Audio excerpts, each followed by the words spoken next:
Okay, to simplify this complex fraction, we're going to multiply the top and the bottom by the common denominator, which in this case is a. So we're going to multiply it by a over a. So a times 25 divided by a, that's going to equal just 25. And then a times negative a is negative a squared. Now I can simplify that. I can factor that. That's a difference of two perfect squares. And then I'm going to multiply this, but I'm not going to FOIL it out because I can see that something might simplify when I factor that. So I'm going to leave that as a times 5 plus a. Now I'm going to factor this difference of two perfect squares into 5 minus a and 5 plus a. 5 plus a times 5 minus a all over a times 5 plus a. And we'll notice that these two simplify. So that's just going to give us an answer of 5 minus a over a.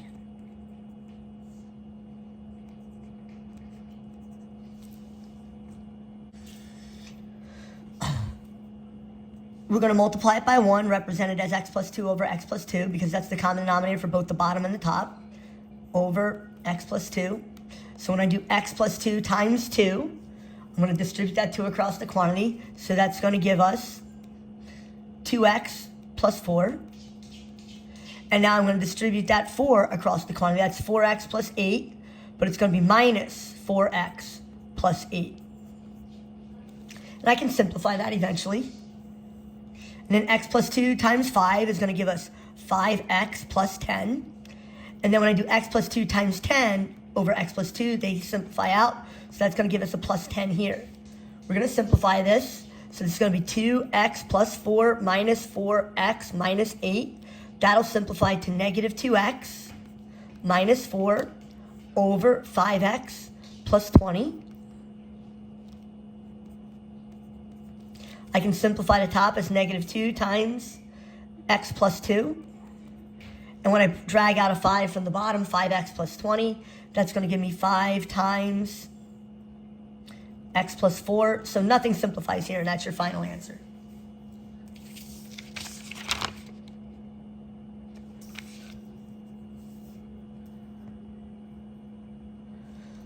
Our common denominator for this one is going to be 2x minus 3. So I'm going to multiply the top quantity by 2x minus 3 and the bottom quantity by 2x minus 3. Now, if you'll notice, when I multiply this top one by 2x minus 3, I'm going to distribute that 4, so that's going to be 4 times 2x, which is 8x. And then 4 times negative 3 is minus 12. And then when I do this times this, that's going to give me minus 12. Because notice, the 2x minus 3 times 12 divided by 2x minus 3, the 2x minus 3's cancel out. I can simplify that, but I'm going to do the bottom now before I simplify that. So I'm going to multiply the bottom quantity by 2x minus 3. So 2x minus 3 times 5 is the same as 5 times 2x, which is 10x, minus 15. And then when I do 2x minus 3 times 15 over 2x minus 3, the 2x minus 3's are going to cancel out and just going to give me minus 15. I'm sorry, plus 15. So when the top simplifies, it's going to give me 8x minus 24. I can simplify that, and then 10x on the bottom. I think I can cut everything in half, so that would give me 4x minus 12 over 5x, and I don't think anything else simplifies. Fogg and Goff, composite functions. So we're going to take this negative 2, and we're going to plug it into g. So g of negative 2 is going to give us 1 minus 2 times negative 2 squared. So this is just arithmetic. So negative 2 squared would be 4. 4 times negative 2 would be negative 8. So 1 minus 8 equals negative 7. So that means g of negative 2 equals negative 7. Now I have to take negative 7 and plug it into f. So I'm going to write down f as 2 times a quantity, negative 7 plus 1. So I take that negative 7 and put it in for x. And that's going to give us negative 14 plus 1. And that would equal negative 13. Now they want me to put m plus 2 into f. So f of m plus 2 That would be 2 times m plus 2 plus 1. That would be 2m plus 4 plus 1, which would be 2m plus 5. Now I have to take that quantity and plug that output there into G. So that's going to be 1 minus 2 times 2m plus 5. The quantity squared. So we have to hustle a little bit. So I have to FOIL out 2m plus 5. Don't forget you have to box this first. FOIL this out first before you dump the 2 across. So 2m plus 5 times 2m plus 5. 4m squared. 10m. 10m. 25. And there's a negative 2 in front. So it's going to be 1 minus 2 times 4m squared plus 20m, those add up, plus 25. Distribute the negative 2 across, and then simplify it with the 1. So let's see, that's going to give us 1 minus 8m squared minus 40m minus 50. 1 minus 50 is negative 49. So our answer is going to be 8m squared minus 40m minus 49.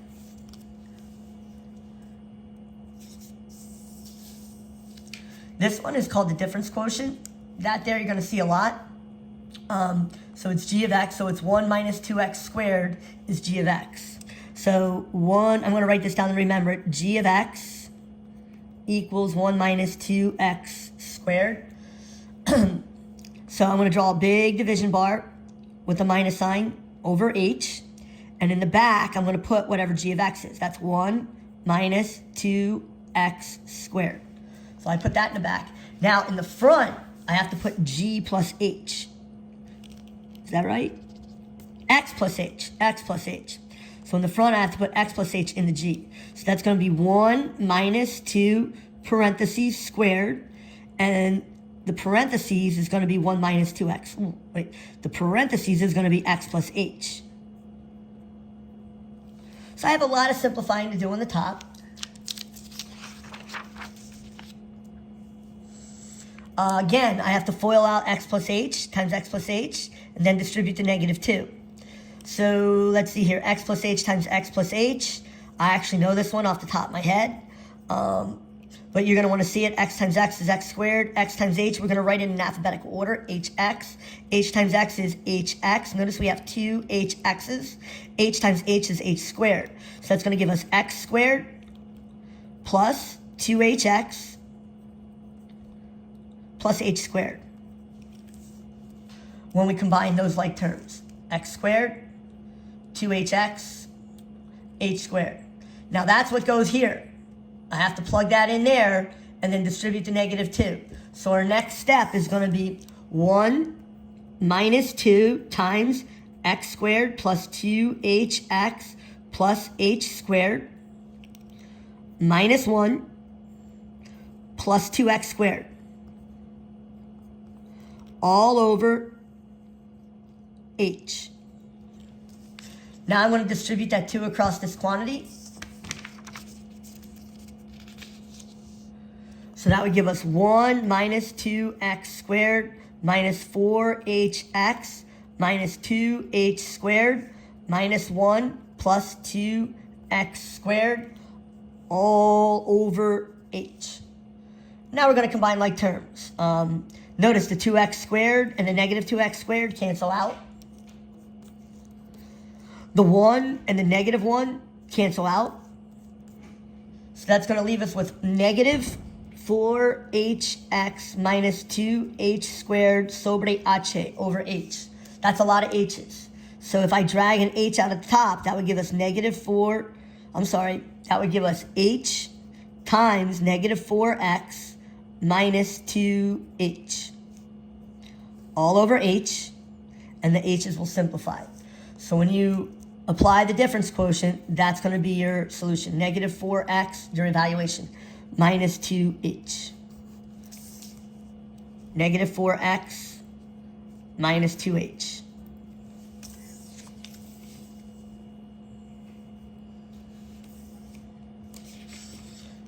plug in x minus 1 in the g. So it's f of g of x minus 1. So when I plug x minus 1 into there, that would give me 5 minus 2 times x minus 1. I'm going to evaluate this and simplify it, and then plug that result back into f. So this is going to give me 5 minus 2x plus 2. Negative 2x plus 7. That result goes into f now. So that's going to give me negative 2x plus 7, the quantity squared. So we're going to multiply that out. I like to do a punnett. So negative 2x plus 7, negative 2x plus 7. That would give us 4x squared minus 14x minus 14x plus 49. So our final solution would be, after we FOIL that out, oh, no, we have to simplify it a little bit more. 5 minus, no, that's our answer. That's our answer. 4x squared minus 28x plus 49.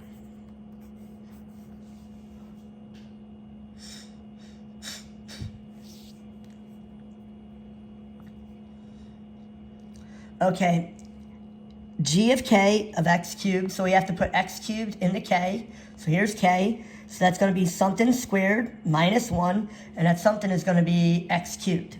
So we place x cubed in there, power to a power, you multiply them, so that would give us x to the 6th minus 1, and we take that result and plug it into g. So g is 5 minus 2x. So that's going to go into the x part, so that's going to be 5 minus 2. And instead of putting an x there, we put x to the 6th minus 1. So 5 minus 2x to the 6th plus 2. Simplified would be negative 2x to the 6th plus 7. This is another difference quotient, so we have to find out what g of x is. And g of x is 5 minus 2x. 5 minus 2x. Little inside track here.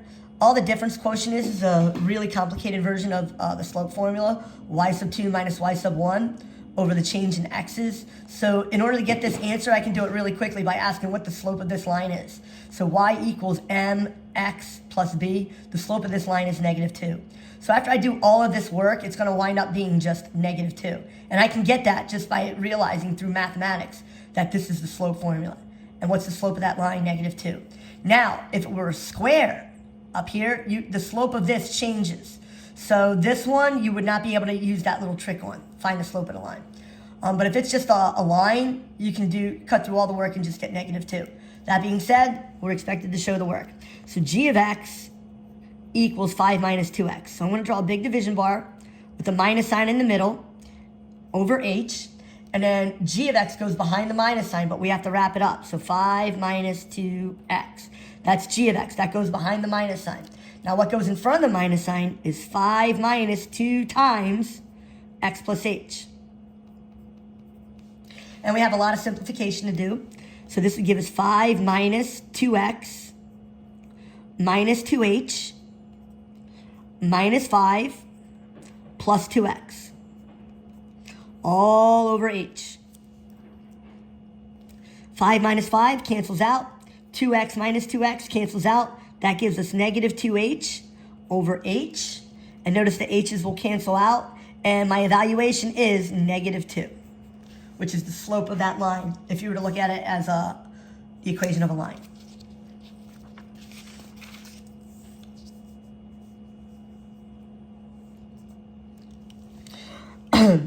It's in y equals mx plus b, so it automatically gives us the y-intercept. I like to do this little yin-yang thing here. So when x equals 0, you cover up the x value.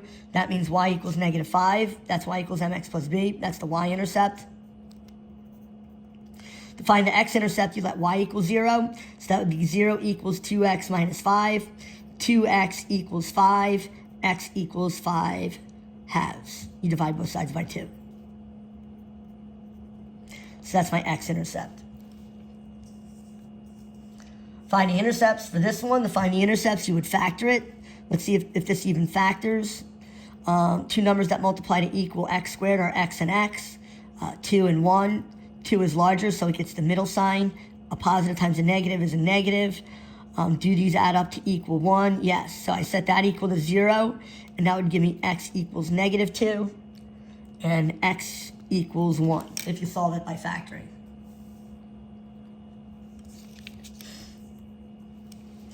I'm going to do my yin-yang, so I'm going to let x equals 0 to find the y. Then I'm going to let y equals 0 to find the x. So when I let x equals 0, that gives me y equals 0 times the square root of 16 minus 0 squared. So when x equals 0, y equals 0. That was easy enough, because 0 times anything is 0. Now I'm going to let the y value equal 0.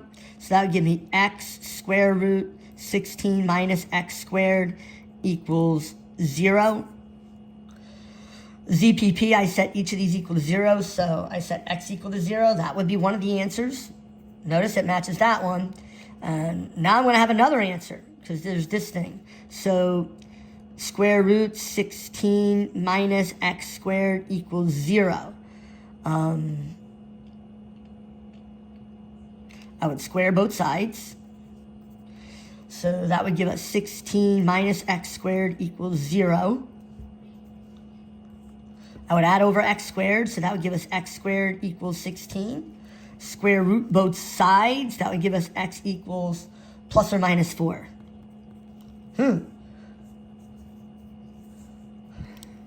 So plus or minus 4. That was a tricky one. Let's see if 0 works. So 0, 0 is 1. Let's see if 4 works. 4 times 16 minus 16. Square root of 16 minus 16 is square root of 0. That equals 0. Let's see if negative 4 works. That would be negative 4 times 0. Yeah. So there would be 3 answers. 0, 0, plus or minus 4, 0.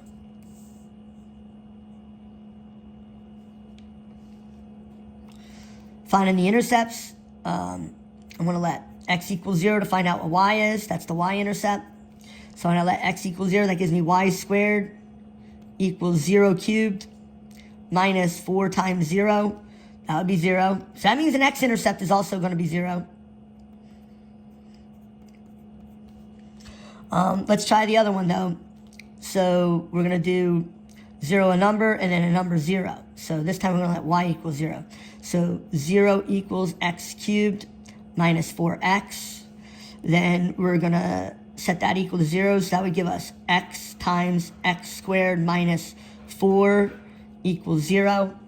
I can factor this one more time. So that would give us x times x plus 2 times x minus 2. That's going to give us 3 answers total. Notice we have a 0, 0. If x equals 0, that's 0, 0. Now we're going to see that x equals negative 2 and positive 2. So plus minus 2 when I set that equal to 0.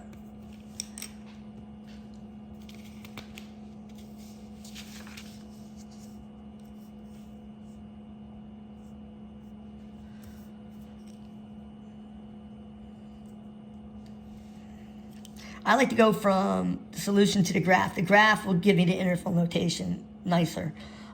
So let's see here. It's between negative 2 and 4, so I'm going to do the graph. I'm going to put negative 2 over here with an open circle because there's no line under it, and a 4 over here with a closed circle because it's less than or equal to, and it says x is between those. So that's my graph. A circle, open circle is a parenthesis, a closed circle is a bracket. So the interval notation is going to be parenthesis negative 2, comma, 4, and because it's a closed circle in the 4, it's a bracket. All right, I have critical points of negative 1, 2, 2, and 7. So closed circle at negative 1, over to 2, and that's an open circle because there's a parenthesis on it. Then it starts up at 2 again, so that's going to be an open circle over there, and it goes over to 7, which is an open circle because there's a parenthesis on it. So it's between negative 1 and 2, and then there's a little open circle, and then 2 and 7. So let's see here how we're going to write that. So we're going to start at negative 1. and put a less than or equal to x and 2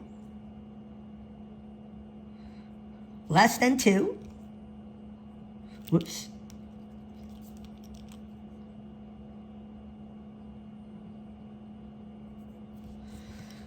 But that's less than x to 7. Ooh, I don't even know if that's right. That one's strange.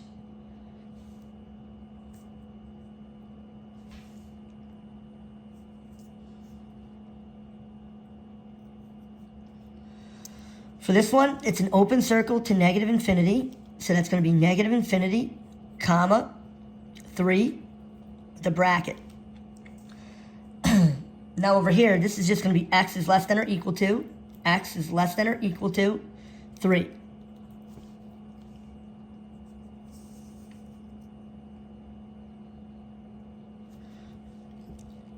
So I have to solve the inequality, so I'm going to add 1 to x is greater than or equal to 1, divide by 2, x is greater than or equal to 1/2. So there's the solution. Here comes the graph. So I go to 1/2. And because it has a line under it, it's closed circle, arrow points to the right. So the whole thing points to the right. And then interval notation would be bracket, 1/2, comma, and it goes to the right forever, which is infinity. This one is going to be an and statement. It's between two of them. So I'm going to add 3 to all 3 sides. That would give us negative 1 is less than or equal to 2x is less than 7. Divide everything by 2. So negative 1/2 is less than or equal to x is less than 7/2. On the number line, I'd go to negative 1/2 and I'd put a closed circle. I'd go to 7/2 and I would put an open circle. And it's between those two. So the interval notation is going to be bracket, negative 1/2, comma, 7/2, parenthesis. Open circle is a parenthesis, closed circle is a bracket.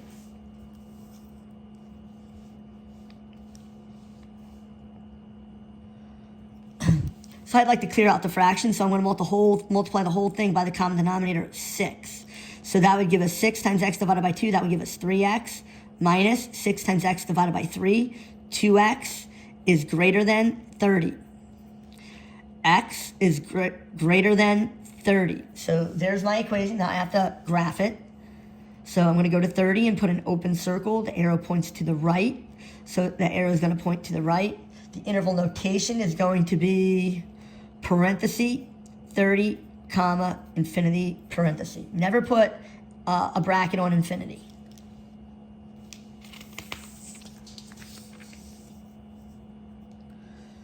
Find the domain and range. Well, first I'm going to find the vertex, which is 0, comma, negative 5. A quick sketch. 0, negative 5 is a vertex.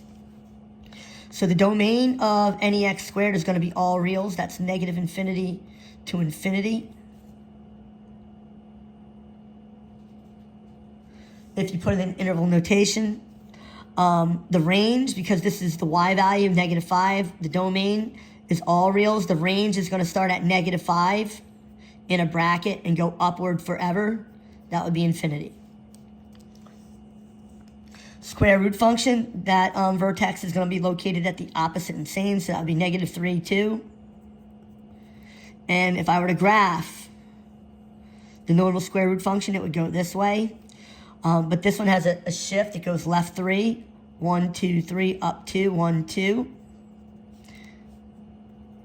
But instead of going out and over like a speed out or an out route, it has a negative. So that would flip it over the x-axis. So that negative is going to make it go downward this way. Square root function. Okay, so the domain is going to be bracket negative 3. And it goes to the right forever, which is infinity. The range is going to start from negative infinity. The values are getting lower to higher. So it's going to start at negative infinity on the y values. And then the highest y value is going to be 2. Because that's a closed circle, it exists, we put a bracket on it. domain and range. I'm going to do a quick, the domain is all reals for sine. So the domain is negative infinity to infinity. And if you recall, the sine graph starts at 0, 0, and it makes one full cycle all the way over to 2 pi. So this one is going to be shifted down 2 units. So I'm going to do my first thing. I'm going to go up 3, down 3. That's the amplitude. 1, 2, 3, 1, 2, negative 3. 1, 2, 3, 4, 2 pi. Sine starts here at 0, 0, and then goes up, center, low, center again, and continues. That's why it's negative infinity to infinity. But now they tell me to move the whole graph, everything down 2 units. So I'm supposed to move this coordinate at 3, down 2 units. I'm supposed to move this coordinate at negative 3, down 2 units. So all I like to do is, since I'm supposed to move this down 2 units, I just take the x-axis and move it up 2 units. So 1, 2, and now my center line is y equals negative 2. So from here I go up 1. So the highest value of the range is positive 1. And I go down 1, 2, 3, 4, 5. Yeah, down 5. So negative 5 is where it starts. So my range is negative 5 to 1. Domain and range. So if I do a quick sketch, opposite same, this intersection of asymptotes is going to go through 1, 0. So there's my vertical asymptote at x equals 1. Here's my horizontal asymptote at y equals 0. And this graph is going to look a little like this. So the domain is everything but 1. So negative infinity, comma, 1, parentheses, union, 1, comma, positive infinity. The range is everything but 0. Negative infinity, comma, 0, union, 0, comma, infinity, close parentheses.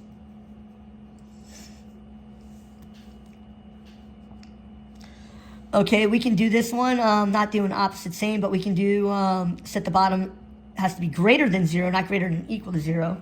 So greater than 0, and the degree of the top is smaller than the degree of the bottom, because the degree of the bottom is 1/2, and the degree of the top is 0. So my horizontal asymptote is going to be y equals 0. So I can do the range right away. And then to find the vertical asymptote, I have to take the bottom, what's inside the bottom, 2x minus 5, and make it greater than 0. So 2x is greater than 5. X has to be greater than 5/2. So the vertical asymptote is everything but 5/2. So the domain is going to be x cannot equal 5/2. Everything but 5/2. Negative infinity, comma, 5/2. Parentheses, because it can't equal 5/2. Union, open parentheses, 5/2, comma, infinity, close parentheses. Horizontal asymptote will give us the range. That would be negative infinity, comma, 0, parentheses, union, 0, comma, positive infinity.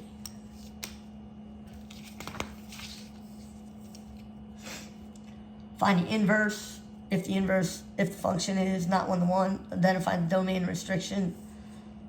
All right, so a line passes the vertical line test and the horizontal line test. Well, this line does with the slope of 2. So this is a 1-to-1 function. So I'm going to rewrite it instead of y equals 2x minus 1 as x equals 2y minus 1.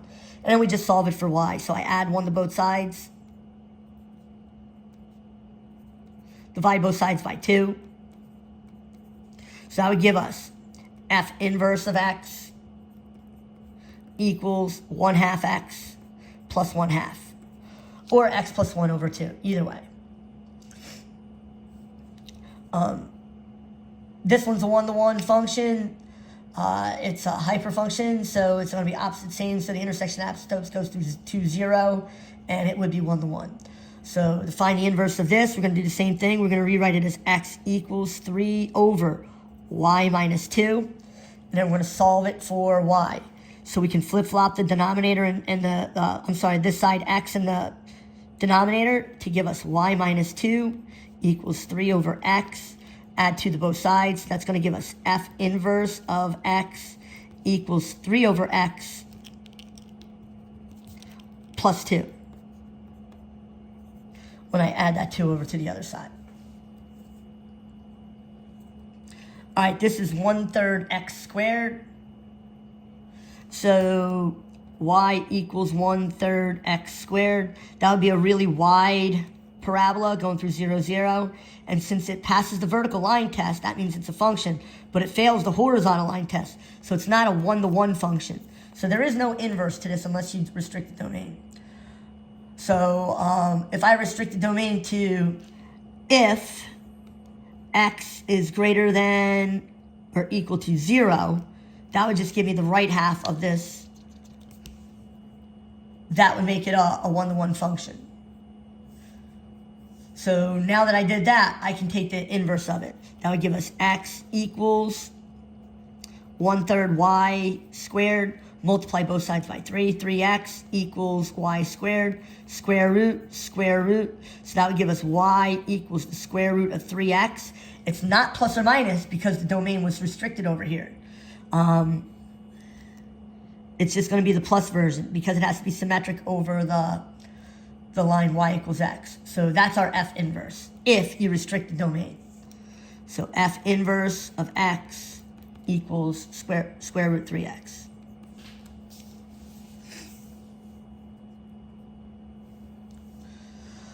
The easy way would be just take the inverse of one of these and see if the inverse equals the other one. The difficult way is to plug that one into that one. You're supposed to do Fogg and Goff. So if you do f of g of x and it equals x, that means they're inverses. So I'm going to take the x cubed. I'm going to put g of x into this one. So x cubed over 2. And I put the cube root of 2x. The cube and the cube root cancel each other out. That's going to give us 2x over 2. And notice, f of g of x equals x. That means they're inverses of one another. If you were to do it the other way, you would also get x. And sometimes I think they expect you to do it both ways. So if we were to do g of f of x, that would look like this. The cube root of 2 times x cubed over 2. So if I did this one, that would be g of f of x. I put x cubed over 2 into the x here. Notice the 2's will simplify, and the cube root of x cubed is just x. So yes, f of g of x is equal to x. G of f of x is also equal to x.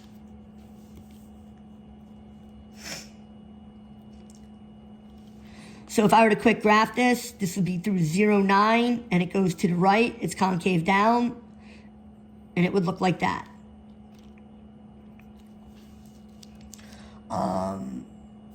So yeah, we're allowed to find that they're inverses of one another because the domain is restricted.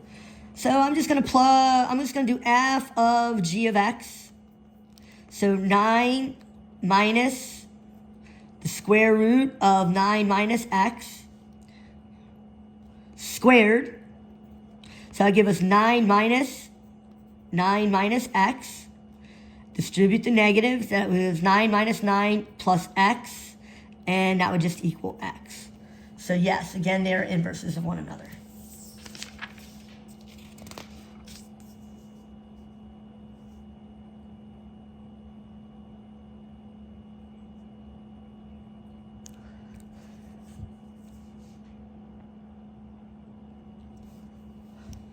So m equals 3 and b equals 5. So y equals mx plus b, y equals 3x plus 5. Slope of 0, that's a horizontal slope. We go Vux Hoy. So when the slope is 0, it's a horizontal line, and y equals that y value. So y equals 2 is the equation of the horizontal line passing through -4, 2. Point slope form, y equals mx plus b, passing through 0, 5 with a slope of 2/3.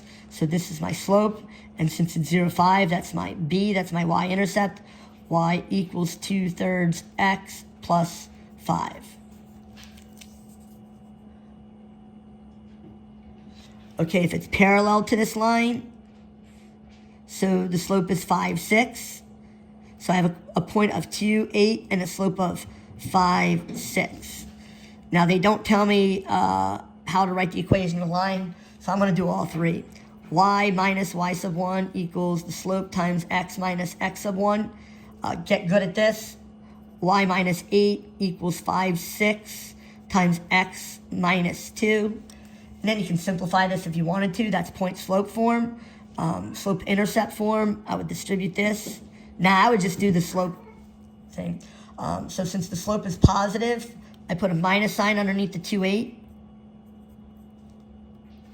And then I put the 5 in front, that would be 5x. Put the 6 in the back, that would be 6y equals, plug in the 2, 5 times 2, it's 10. Minus 6 times 8, that's 48. That would be 38. So 5x minus 6y equals negative 38. So I have my point slope form, my standard form, and then my slope intercept form would be y equals 5, 6 x, and then I would just solve this for the y, and that would give us 38 over 6,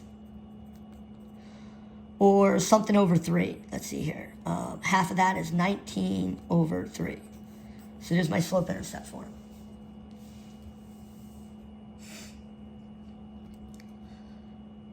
Perpendicular to the y-axis. So x, y, perpendicular to the y-axis would be going this way. That would be a horizontal line. So that would be hoi. So the slope is 0, and the point is 4, 7, and the y value is 7.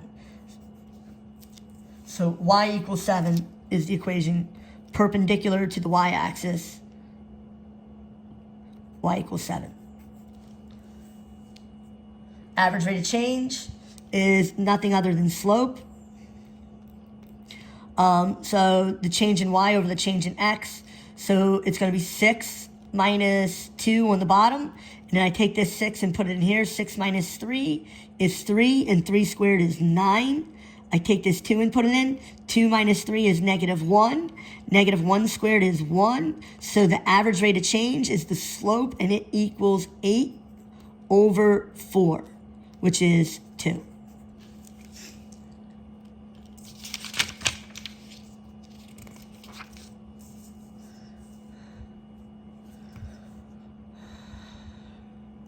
So radians degrees is 180 over pi, or pi over 180. So I'm going to do 180 over pi here. So the pi's will simplify out. 18 divided by 6 is 3. So 180 divided by 6 is 30. So 5 times 30 is 150. 150 degrees. 5 pi over 6 is 150 degrees. 4 pi over 5, so I'm going to multiply it by 180 over pi. The pi's cancel out. 180 divided by 5.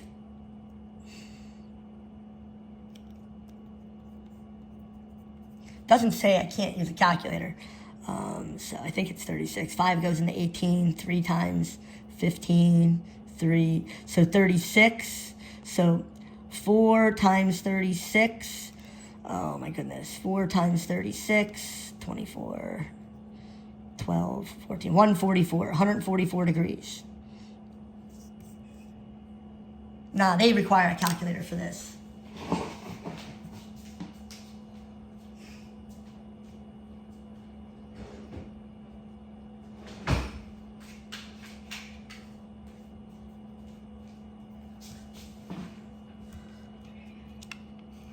.63 radians, so that's going to be 2.63, whoops, sorry, 2.63 times pi over 180.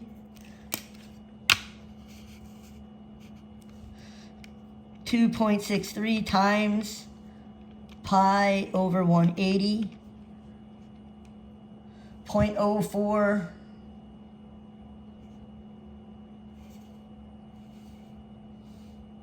I'm sorry, it's 180 over pi times 180 over pi. Let's do that again. 2.63 times 180 over pi. 150.688. 150.688. It doesn't say what to round to, I don't think. Now we're going to go the other direction. So 45 times pi over 180. So basically all we do is 45 divided by 180. And that would equal 1/4 pi. 1/4 pi. Or pi over 4. Negative 17 times pi over 180.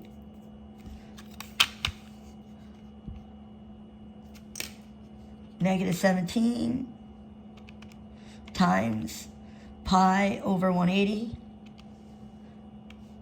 And I don't think that simplifies. Whoops.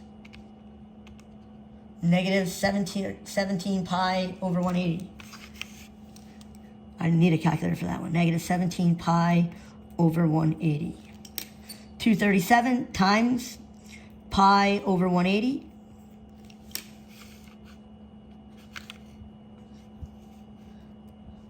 $237 divided by 180. 79 pi over 60. 79 pi over 60.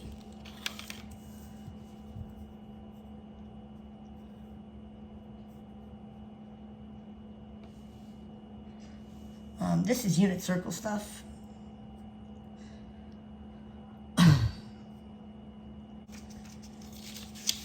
So sine of 180, if you use the unit circle radius is 1. So this over here is 1, 0.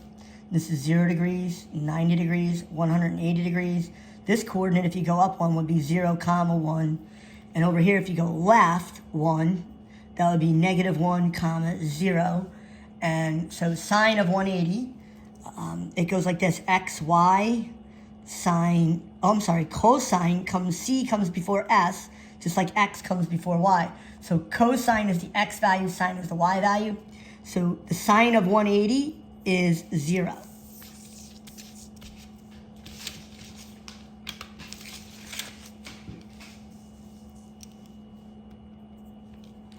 Tangent of 90. So if you go to tangent, go to 90. Tangent is sine over cosine. So tan equals sine over cosine. So that would be sine over cosine. So that would be 1 over 0. So tangent of 90 is actually undefined. Sine of 3 pi over 4. Okay, so again, it's unit circle. So this is 180, 90. So it's 2 pi all the way around because of the unit circle.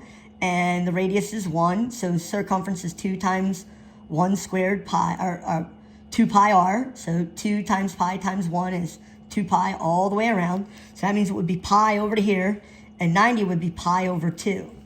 So this is asking for 3 pi over 4. So half a pi over 2 would be 45. So that's 1 pi over 4, 2 pi over 4, 3 pi over 4 would be here.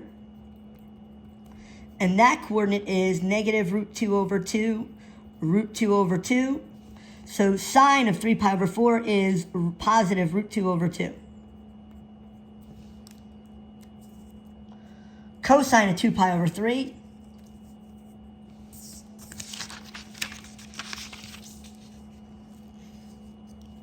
So again, let's do the unit circle. To get to 2 pi over 3, I only need the top half.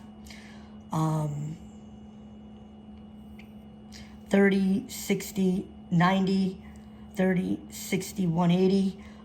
This is 1 pi over 6, 2 pi over 6, 3 pi over 6, 4 pi over 6, 5 pi over 6, 6 pi over 6 is pi halfway around.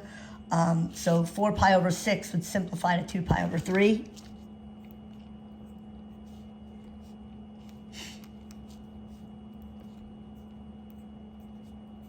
So if you recall, if we do all 3 of them, they're all over 2. And this would be negative 1, 0. And it'll go 0, 1, 2, 3, 1, 2, 3, square root everything but the 1s. And these would be negative. So it's asking for cosine of 2 pi over 3. 2 pi over 3 is here. So the cosine value is negative 1/2.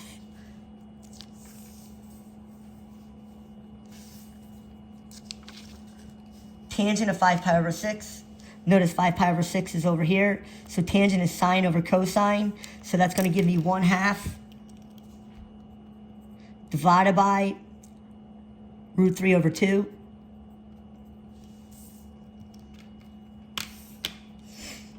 So that's going to be 1/2 times 2 over root 3. 1 over root 3 times root 3 over root 3 is root 3 over 3 when you rationalize.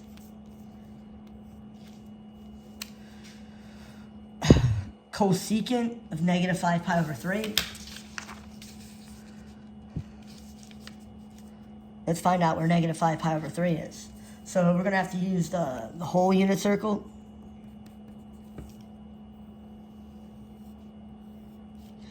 And let's see here.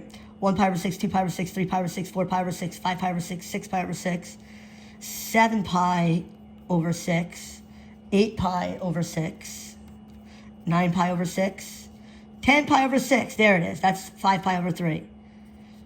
11 pi over 6. 12 pi over 6 is 2 pi, and that's also 0. So this is 5 pi over 3. So negative 5 pi over 3, if I go 5 pi over 3 that way, negative 5 pi over 3 would land me over here at just pi over 3. And pi over 3 is going to be 1, 0, all over 2's. 0, 1, 2, 3. 1, 2, 3, everything's positive. And you square root everything but the 1s. And we're looking for cosecant. Cosecant is 1 over sine. And sine of negative 5 pi over 3 is the same as sine of pi over 3, which is root 3 over 2. So 1 divided by root 3 over 2. The reciprocal of that is 2 over root 3, or 2 root 3 over 3. Secant of 11 pi over 6. 11 pi over 6 is here.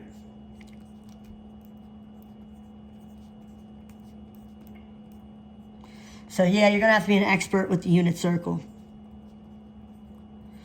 0, 1, 2, 3, 1, 2, 3, square root everything but the 1s, and it's negative 1 the cosine, cosine, sine. So you want the secant. Secant is related to cosine, so that's going to be 1 over cosine of 11 pi over 6. Cosine of 11 pi over 6 is negative root 3 over 2. So that's going to be 1 divided by negative root 3 over 2, or the reciprocal negative 2 over root 3, which would give us negative 2 root 3 over 3. Cotangent is negative 3 pi over 2. So 1 pi over 2, 2 pi over 2, 3 pi over 2. So 3 pi over 2 would be this way. Negative 3 pi over 2 would be at the top, which is 0, 1. And cotangent is 1 divided by tangent. And tangent is sine over cosine. That's undefined. So the root is, I think this is just going to be 0. Maybe it's undefined.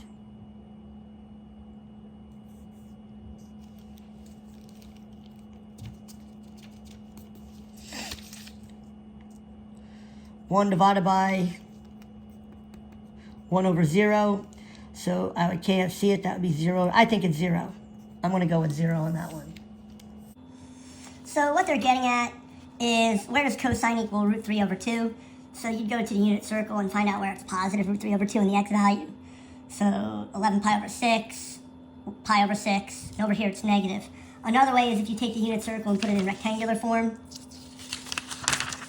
and use the table. Some teachers train their kids how to make the table. So we're just going to find out where cosine equals root 3 over 2, or in the interval from 0 to 2 pi. So at pi over 6, notice, pi over 6.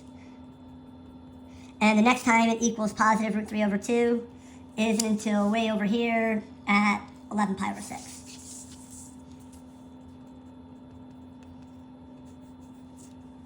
Solving for x, let's see, sine squared x equals 1/2. So I'm going to square root both sides, and when you add the square root, that's going to give us sine x equals plus or minus 1 over the square root of 2. Simplifying that, that's going to give me root 2 over 2. So where does sine x equal plus or minus root 2 over 2 on the unit circle? So all the 45-degree increments. So at pi over 4, 3 pi over 4, 5 pi over 4, and 7 pi over 4. So at 4 spots on the unit circle. Oh, it's supposed to be in brackets or braces. So at pi over 4, 1 pi over 4, 3 pi over 4, 5 pi over 4, and 7 pi over 4. So I'm going to add 3 to both sides. That would give me 4 cosine squared x equals 3. I'm going to divide both sides by 4. That would give me cosine squared x equals 3 over 4. I'm going to square root. And when you add the square root, you add the plus minus. So where on the unit circle does cosine x equal plus or minus root 3 over the square root of 4, which is 2? So where does cosine equal plus or minus root 3 over 2? So cosine equals plus root 3 over 2 at pi over 6.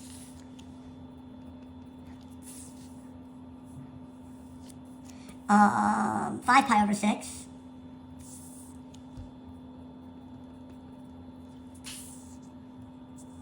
Seven pi over 6. And probably 11 pi over 6, yeah. Root 3 over 2.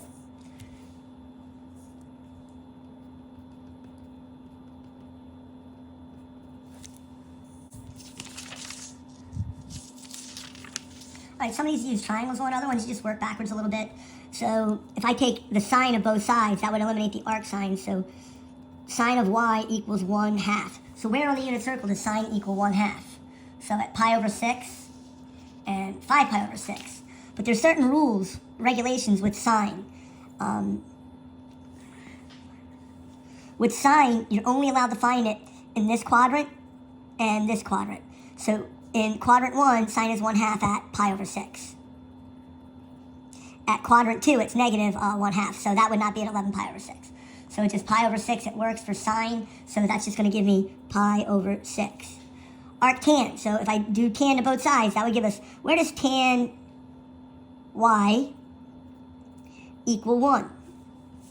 So again, on the unit circle, where does tangent equals 1? That's at pi over 4 and 5 pi over 4.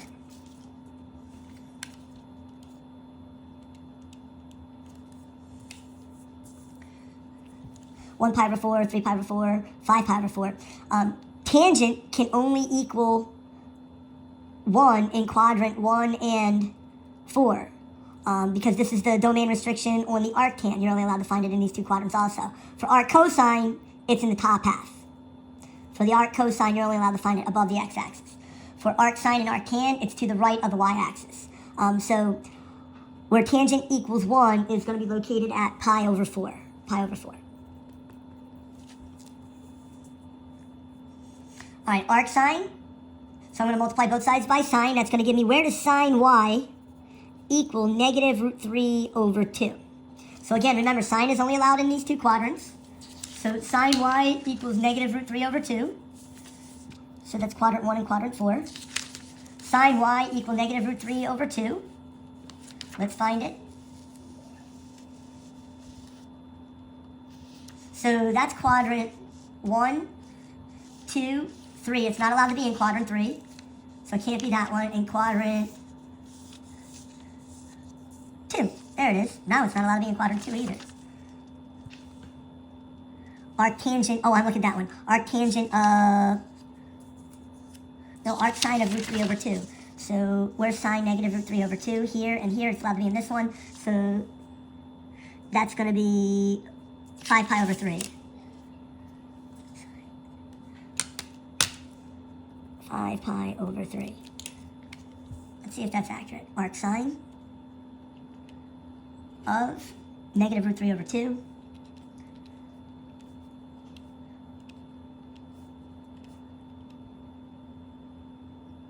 I didn't hit arc sine. Shift sine. Negative root 3 over 2. Negative pi over 3. That's strange. And I trust the calculator.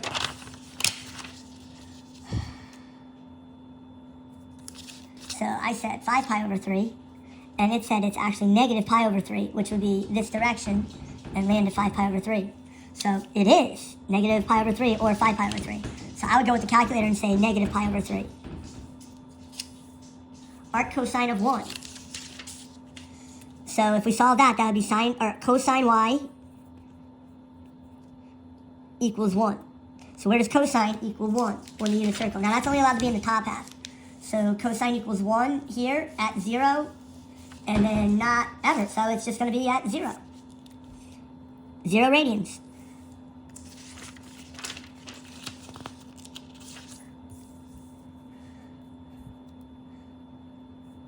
So they want us to use calculators, triangles, no calculator. So we're going to draw a triangle. And we're going to say this is theta, and cosine of theta is adjacent over hypotenuse. So we have to find this side. That would be the square root of 9 minus 4. So now we're going to find the tangent, and tangent is opposite over adjacent. So it's going to be root 5 over 2. And these are cute to do on the calculator. The calculator will generate the correct answer. So if you're allowed to use a calculator, you just do tan of arc cosine 2/3. And it'll generate the answer quite nicely for you. It just doesn't show any work. Ooh. Well, I am in radian mode. Tan of arc cosine. Oh, so root 5 over 2. Let's see if root 5 over 2 actually equals that. 1.118. Root 5 over 2. Yeah. So yeah, the calculator gave us the decimal. The triangle gives us the exact radical answer. Okay, so we're going to draw a triangle. I'm going to put a theta here. Sine is opposite over hypotenuse. So that would be 12 here and 13 here. The square root of 169 minus 144 is 25. So the square root of 25 is 5. This is a 5, 12, 13 right triangle. Secant is 1 over cosine. Cosine would be 5 over 13.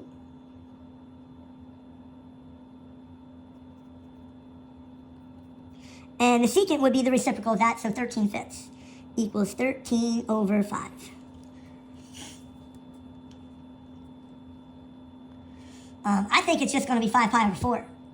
Let's see here, unit circle, 1 pi over 4, 2 pi over 3 pi over 4. I don't know, because it's not allowed to be in that quadrant, so this one's going to be a little tricky.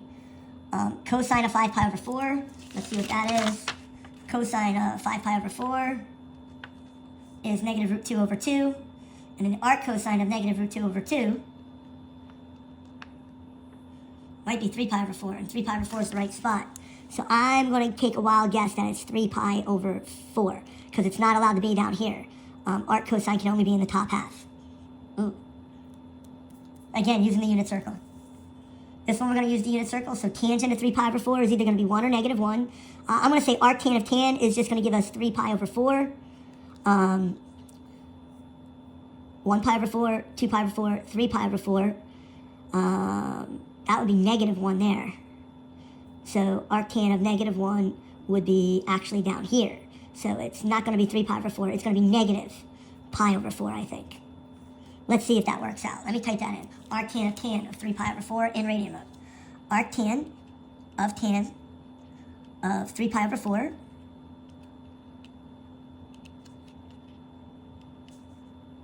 negative pi over 4. I always trust the technology on this, especially with the Casio or even the TI. The TI 84 plus graphing calculator would give you the same answer. Or I think it would give you the decimal equivalent. That's the decimal equivalent. All right, usually these cancel out, so sine of arc sine is of 1/5 should be just 1/5. Let me try it on the calculator. So sine of arc sine of 1/5. I know it said no calculator. So if you were to draw the triangle, theta, opposite, hypotenuse, and then it would be the same thing. It would be the same triangle. Not that big of a deal. Arctan is restricted with the negatives, so where tangent is negative. I'm going to try this one on the calculator. Sine of arctan of negative 2/3. Sine of arctan of negative 2/3. So it's going to be a radical answer. Watch out, buddy. And it's going to be negative. It's going to be negative. So let's see here. Tangent is opposite over adjacent.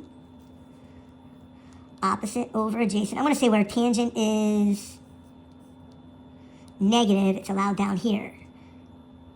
Oof. So tangent is opposite over adjacent.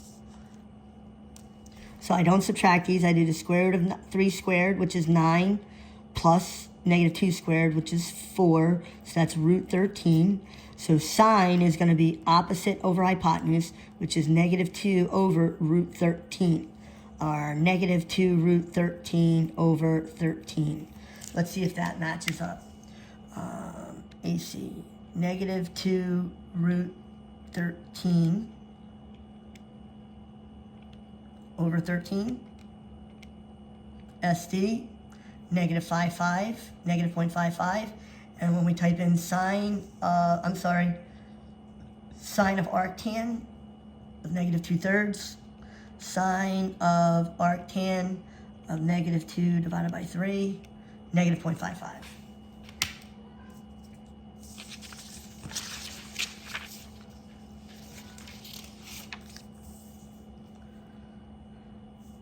Even, odd, or neither. The quick way is to just look at the exponents. So all the exponents are odd, so that means this one's going to be odd. This one, it's a 1, and that's a 0, so I'm going to say it's neither. The other way to do it is f of negative x. So that would give us negative x over negative x plus 1, and that doesn't equal... If it equaled that, it would be even, which it doesn't. If it equaled negative x, it would be odd. But since it equals neither of them, it's neither. So this is the even exponent, this is the even exponent, and 1x to the 0 is the even exponent. So this one is going to be even. And if you plug in negative x, so if you plugged in negative x squared over 1 plus negative x to the 4th, that would equal the original. So if the f of negative x equals f of x, it's even. Which also means it's symmetrical about the y-axis.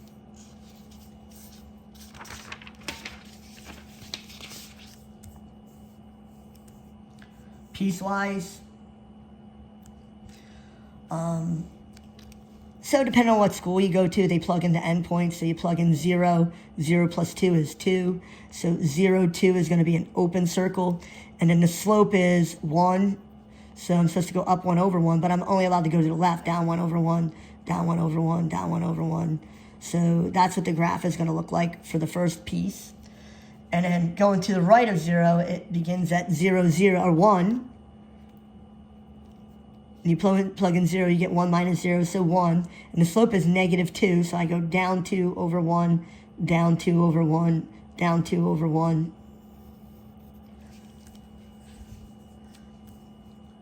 All right, so we have x plus 2, which is a line, y equals 3, which is a horizontal line, and y equals a negative x squared, which is an upside-down parabola. So if I begin at 2, and then go up 1 over 1, up 1 over 1, down 1 over 1. But notice, it's to the left of negative 1.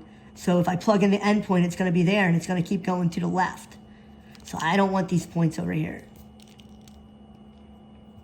So the first graph, x plus 2, starts here and is leftward bound. All right, y equals 3 from negative 1 to 1. So 1, 2, 1, 2, 3 from negative 1 open circle to 1 closed circle.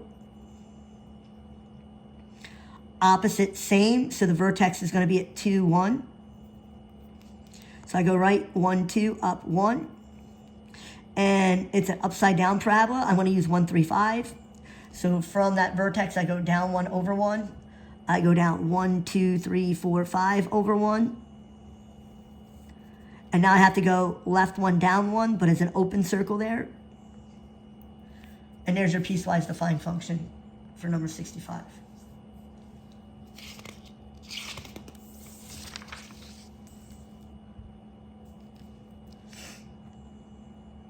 Expand it. So there's two items, so I'm going to write log base 3 twice. 5 and x. Since we're multiplying them, we add them. The 5 has no radicals or exponents, so it stays. The x has a 2. That 2 doesn't go up there. It goes out front. It goes out front. And so that's your expanded version. Log base 3 of 5 plus log base 3 of 2x. Whoop. Log base 2, log base 3 of x. It doesn't go out in front of the x. It goes out in front of the logarithm. There's 1, 2, 3 items, so I'm going to write ln 3 times. 3 x y. If you multiply them, you add them. If you divide them, you subtract them. This has an exponent. That exponent doesn't go in front of the y. It goes in front of the logarithm. So that's your answer. ln 3 plus ln x minus 2 ln y.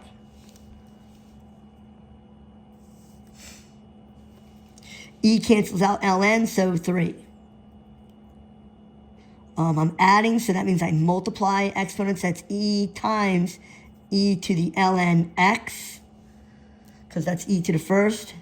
E to the ln x is x, so that's going to equal x e. That's a strange one. ln 1 is equal to 0 from the graph. ln e of 7, the ln and the e cancel out, so it's just 7. This one's kind of tricky, so I'm going to rewrite this as a base 3. So that's log base 3 of 3 to the negative 1. So log base 3 of 3 cancels out, so it's going to be negative 1. I'm going to do this equals x. So 8 equals 1/2 to the x. So that's going to be negative 3. Yeah. So that would be 2 to the third equals 1/2 to the x. So 1/2 to the x equals 2 to the third, 8. 2 to the negative x. 2 to the negative x equals 2 to the third. So negative 3. And if you plug it in the calculator, it'll work. All right, e to the 3 ln x, that's also equal to e to the ln of x cubed. So e and ln cancel out, and that gives us just x cubed. No calculator. So 5 to the x equals 125, which is 5 to the third. X equals 3. 8 is 2 cubed times x plus 1. 16 is 2 to the fourth. So that means 3x plus 3. 3x plus 3 equals 4. 3x equals 1. X equals 1/3.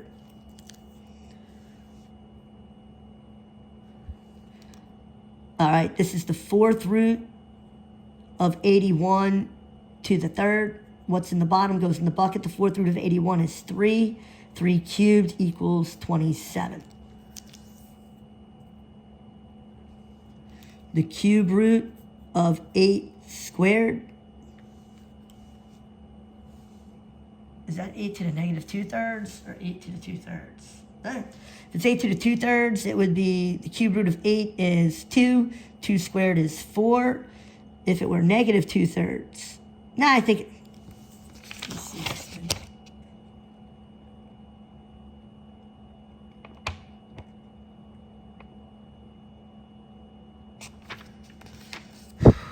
That would be 1 over 8 to the 2/3 if we're negative 2/3. So that would be 1/4. I can't read it. I can't tell if that's a negative or just a smudge. Log base 2 of 32. That's log base 2. And 32 can be rewritten as 2 to the 5th. So log base 2 of 2 cancels each other out, and that's just 5.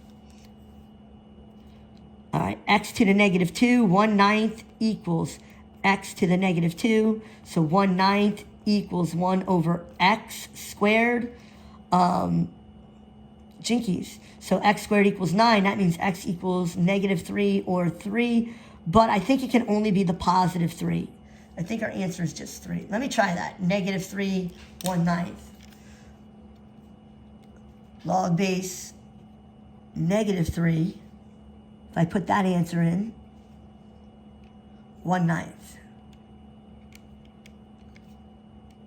It can't do it. So it can only be the positive 3 version. Negative 2. So the log leg kicks the 4 over, so x equals 4 cubed. 4 squared is 16. 16 times 4 is 64. This, you can just cancel out the log bases. So x plus 7 is equal to 2x minus 1. So x equals 8. This one, you're not so lucky. So when you add them, you multiply. So that's going to be x times x minus 3 is equal to, you kick the base 10 over. So that's 10 to the first. So x squared minus 3x equals 10. So minus 10 equals 0. Factor it. It's x, 5, 2, negative, plus. So x equals 5, which would work. X equals negative 2, which would not. You're not allowed to put the negative 2 into the log, so negative 2 doesn't work, so you only get one answer.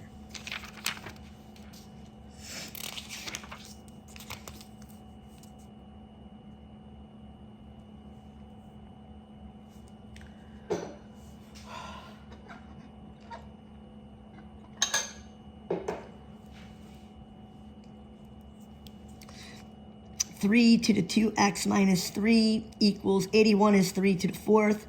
So 2x minus 3 equals 4. 2x equals 7. X equals 7 halves. 2 to the 5 minus 2x equals 2 to the negative 1. 5 minus 2x equals negative 1. Negative 2x equals negative 6. X equals 3. 2 to the 4x plus 1 equals 2 to the 1/2. 4x plus 1 equals 0.5. 4x equals negative 1/2. X equals negative 1/8.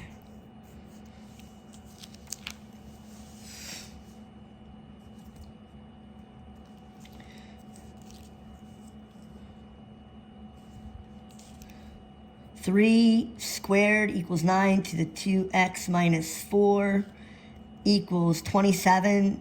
That's 1 over 3 cubed. So 3 to the negative 3 is 1 over 27 times x minus 3. So 4x minus 8 is equal to negative 3x plus 9. 7x equals 17. So 17 over 7.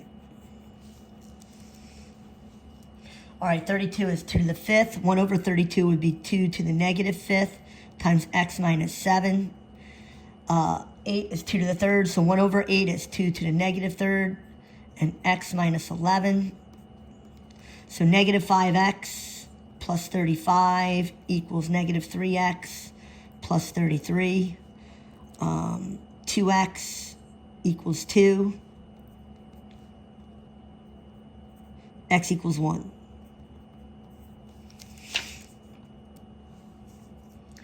So 4 is 2 squared, so 1 over 4 is 2 to the negative 2 times 2 minus 2x equals 2 to the 1/3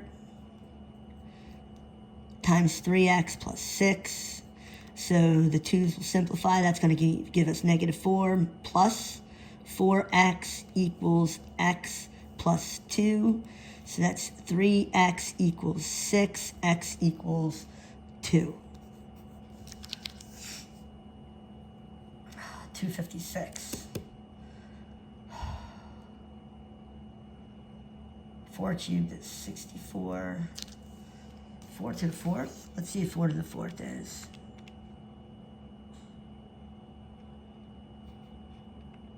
Bingo. So log base 4 of 4 to the 4th. These cancel out, so it's just going to be 4. All right, 27 equals the square root of 3 to the x. So 27 equals 3 to the 1/2 x. 3 to the 3rd equals 1/2, 3 to the 1/2 x. So 3 equals x over 2, x equals 6. Ooh, that's a tough one. Let's see. Log base square root 3 of 27. We said it equals 6. Yes, it does. All right, e and ln simplify, so that's square root e equals x. That's your answer.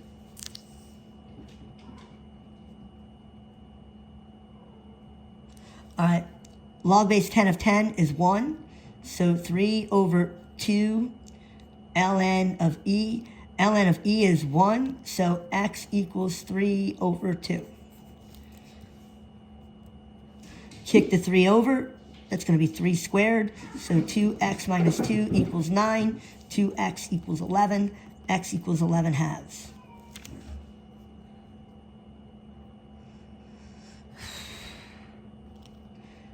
ln 3x times 3 equals 3. So that's going to be ln of 3x, of 9x equals 3. So 9x equals e cubed. X equals e cubed over 9.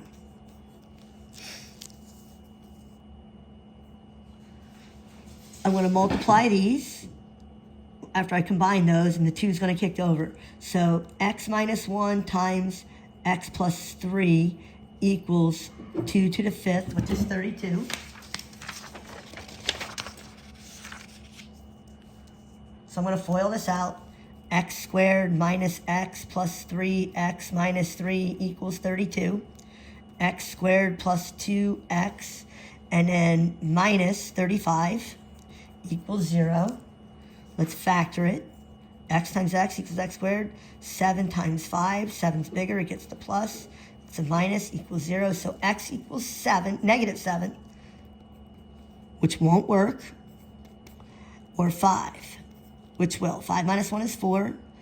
5 plus 3 is 8. So the answer is 5. All right, when you subtract, you divide, and this is a log base 10, hidden 10. So it's going to give us 2 times x plus 11 over 2x plus 11 over 2x plus 1. Well, that doesn't help. Equals 10. This one's going to be a little bit of algebra. So I'm going to go back to the 4x plus 22 equals 20x plus 10. So 16x equals 12.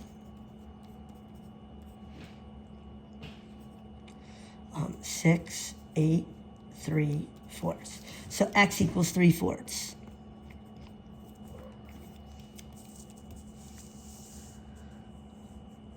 So x plus 3 over x, because it's minus, kick the base 5 over. 5 squared is 25. So x plus 3 equals 25x. 3 equals 24x. So that's going to give us 1/8.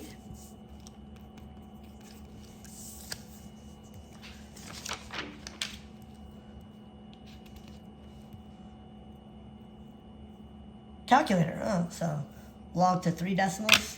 So this one's simple. Log base 6 of 50. Log base 6 of 50. 2.183. Log base 2 of 25.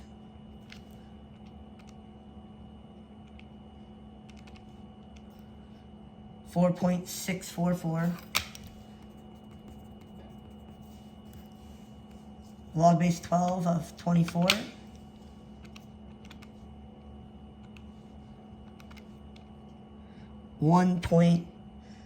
.279.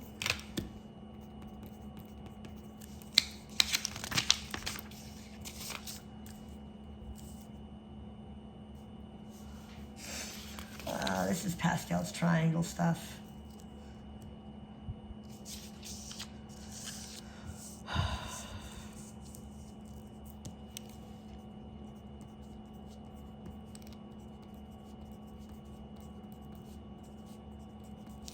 So this one's the third row.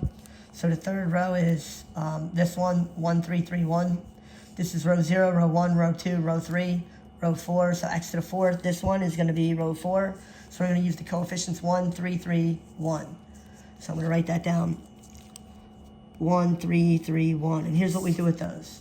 It's going to be 1, parentheses, parentheses, plus 3, 3, parentheses, parentheses, plus 3, parentheses, parentheses, plus 1, parentheses, parentheses. And then, because it's the third power, you go 3, 2, 1, 0, 3, 2, 1, 0. Notice these exponents all add up to 3 each term.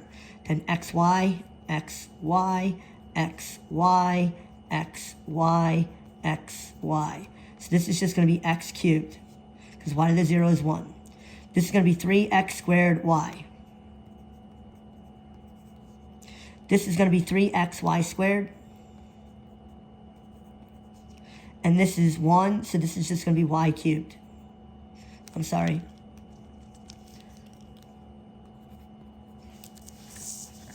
Pascal's triangle, 1, 4, 6, 4, 1 for the fourth row.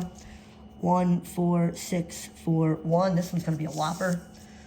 All right, so 1, parentheses, parentheses, plus 4, parentheses, parentheses, plus 6, parentheses, parentheses, plus 4, parentheses, parentheses, plus 1, parentheses, parentheses.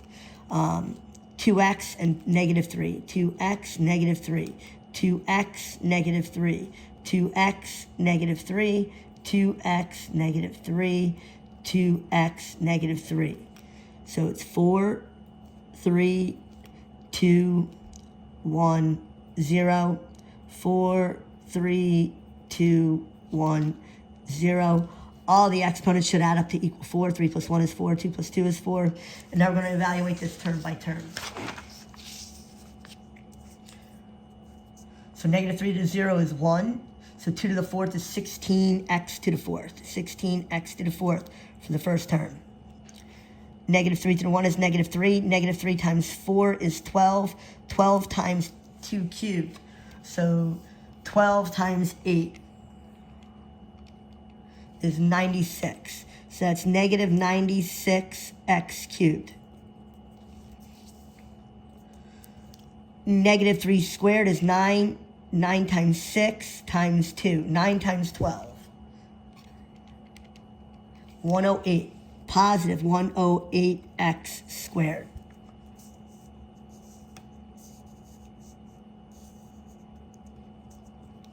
Second term, third term, fourth term. Negative 3 cubed is negative 27 times 8. 8 times negative 27. Negative 216 x. All right, negative 3 to the 4th is 81. 81 times 1. So plus 81. So there's your final answer for that binomial expansion.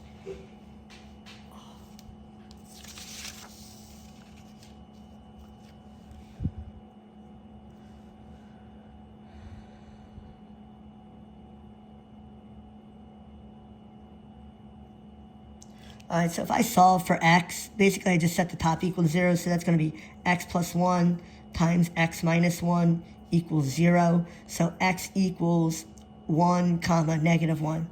And this is an inappropriate question. The domain, it's an equation. There's no domain for it. But x cannot equal 0 in this case. X could equal all reals because there's no denominator. So I'm going to FOIL this out. No, I'm going to subtract that over. So let's see this. X minus 5 equals 9 squared. So square root both sides. That gives me x minus 5 equals plus or minus 3. Add 5. So 5 plus 3 is 8. 5 minus 3 is 2. So you get 2 answers. I'm going to distribute the x plus 2 to both sides.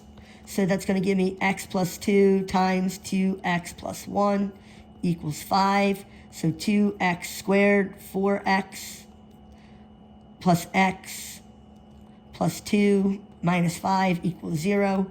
2x squared plus 5x minus 3 equals 0. She's probably going to want us to factor that the long way. So I'm going to slide and divide. So x squared plus 5x minus 6. So x and x. Let's see here. 3 and 2. No. 6 and 1. Positive 6, negative 1. And then what about that 2? You divide both of those by 2. So that would give us x plus 3 and then 2x minus 1 equals 0. So x equals negative 3 and x equals 1/2. The domain x cannot equal negative 2. X cannot equal negative 2 because there's a fraction. So let's factor this. X times x, 5 times 3. 5 is bigger, so it gets the minus. A negative times a negative is a positive. That's less than or equal to 0. So the critical spots on our number line are at negative 3 and 5. And 0, notice 0 is between there. So if we let x equal 0, that would give us 0, 0. That would be negative 5 times 3 is negative 15. Is negative 15 less than or equal to 0? Yes. So this zone works. So that's our graph. Our answer is going to be x is in between negative 3 and 5, or interval notation, bracket negative 3 comma 5. Maybe that's what it means by state the domain of x. All right, less than, this is an and problem. An and goes in. So x minus 3 is less than 7, and x minus 3 is greater than negative 7. So let's see here. We're going to add 3. We're going to add 3. So x is less than 10. Add 3. Add 3. X is greater than negative 4. Number line. Open circle negative 4. Open circle 10. We said it's an and, so it goes in. So that's going to look like the coordinate. Negative 4 comma 10 in interval notation. Or this one, or goes out. So 2x plus 3 is less than negative 5, or 2x plus 3 is the original, greater than 5, minus 3, minus 3, minus 3, minus 3.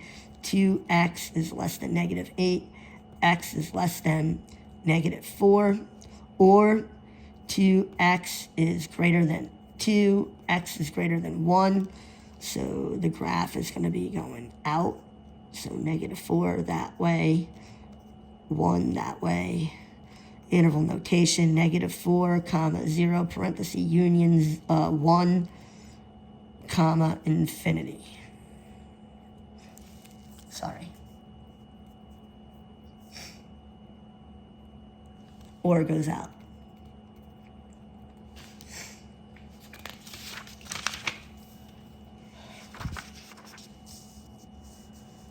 I have to to rationalize by multiplying by the conjugate. So 2 over root 3 plus root 2. Multiply it by root 3 minus root 2. That's going to be 2 root 3 minus 2 root 2.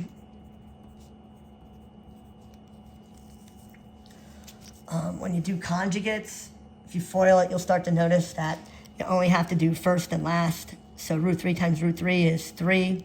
Positive times negative is negative. Root 2 times root 2 is 2. So 3 minus 2 is just 1. So your answer is just going to be 2 root 3 minus 2 root 2.